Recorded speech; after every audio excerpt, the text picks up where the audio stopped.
الحمد لله رب العالمين والصلاة والسلام على أشرف الأنبياء والمرسلين محمد وعلى آله وأصحابه أجمعين، أما بعد. عن عائشة رضي الله عنها قالت قال رسول الله صلى الله عليه وسلم الخراج بالضمان، رواه الخمسة وضاعفه البخاري وأبو داود وصححه الترمذي وابن خزيمة وابن الجارود وابن حبان والحاكم وابن القطان۔ محترم حاضرین، آپ کے سامنے یہ حدیث پڑھی گئی حدیث یہ کتاب البیوع باب الشروط وما نہی عنہ سے متعلق ہے، اور اس حدیث میں اللہ کے رسول صلی اللہ علیہ وسلم نے ایک اہم ضابطہ بتایا ہے۔ وہ ضابطہ یہ ہے کہ سامان جس کے قبضے میں ہوگا، یعنی جب ہم اور آپ خرید و فروخت کرتے ہیں تو سامان جس کے قبضے میں ہوتا ہے، چاہے وہ خریدنے والا ہو یا بیچنے والا ہو، خریدار بیچنے کے بعد وہ خریدار کے قبضے میں ہو جاتا ہے، تو سامان جس کے قبضے میں ہوگا وہی اس سامان کے نفع اور نقصان کا مالک ہوگا۔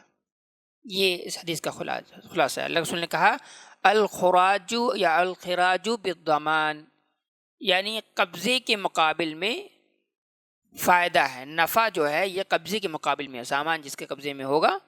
وہی اس کا فائدہ اور نفع و نقصان کا مالک ہوگا، یعنی جو سامان کا مالک ہوگا وہی نفع و نقصان کا بھی مالک ہوگا۔ اس حدیث کو خمسہ نے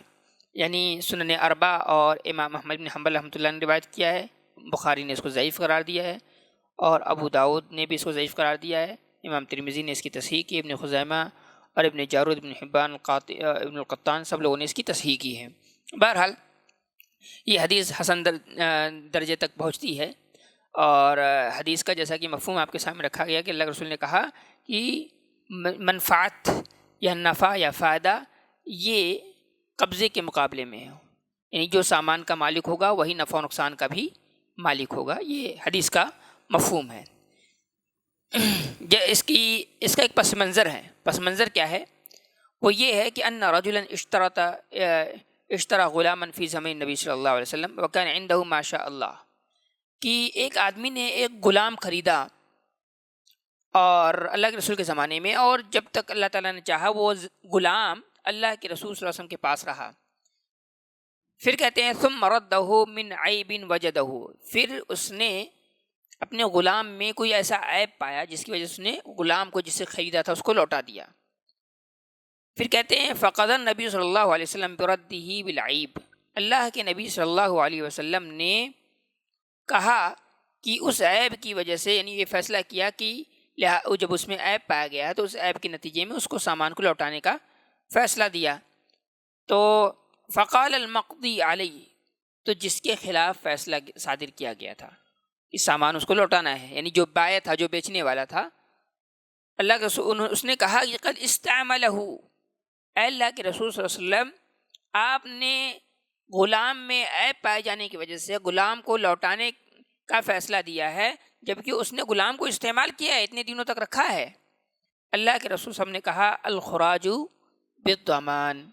کہ جو سامان کا مالک ہوگا وہی سامان کے نفع اور نقصان کا بھی ذمہ دار ہوگا۔ تو یہ حدیث کا ایک پس منظر تھا جو میں نے آپ کے سامنے بیان کیا ہے۔ اس حدیث سے پتہ چلتا ہے کہ اگر کوئی شخص کوئی سامان خریدتا ہے اور سامان وہ استعمال میں لا رہا ہے، لیکن بعد میں اس کو پتہ چلا کہ نہیں سامان کے اندر عیب ہے، اور پھر وہ سامان لوٹا دیتا ہے کیونکہ اس کو عیب کے نتیجے میں اس کو خیار عیب حاصل ہو گیا، تو خیار عیب کے نتیجے میں وہ جب سامان لوٹائے گا تو ایسی صورت میں اس کو کچھ اضافی رقم نہیں دینی پڑے گی۔ کیوں؟ اس لیے کہ اللہ کے رسول نے کہا الخراج بالضمان۔ اس کی مثال آپ یوں سمجھ لیں کہ جو شخص کوئی زمین خریدے اور زمین کا استعمال کرے، یا جانور خریدے، جانور کا استعمال کرے، کھیتی باڑی میں استعمال کرے، یا دودھ دوہ لے، یا وہ جانور بچہ دے دے، یا گاڑی استعمال کرے، تو اس پر وہ سواری کرتا ہے، اس پر وہ سامان لاتا ہے، وغیرہ وغیرہ بہت سارے کام میں لاتا ہے۔ پھر کہتے ہیں ثم وجد بشیء من ذلك عیبا، پھر اس کے اندر کوئی عیب اسے مل جاتی ہے، تو اللہ کے رسول نے کہا تو ایسی صورت میں فَلَهُ أَن يَرُدَّ الرَّقَبَةَ، تو اس کے لیے اس کا یہ حق ہے کہ وہ اس رقبہ کو، اس غلام کو وہ واپس جس سے خریدا تھا اس کو دے سکتا ہے، اور اس پہ کوئی حرج نہیں ہوگا، یعنی کوئی ضمان نہیں ہوگا، کوئی وہ تاوان نہیں ہوگا، کوئی اس کو جرمانہ نہیں دینا ہوگا۔ یہ حدیث کا سیدھا سادہ مفہوم ہے جو میں نے آپ کے سامنے رکھا ہے۔ اللہ تعالیٰ سے دعا ہے رب العالمین ہماری اور آپ کی اصلاح فرمائے، آمین۔ وآخر دعوانا ان الحمد للہ رب العالمین۔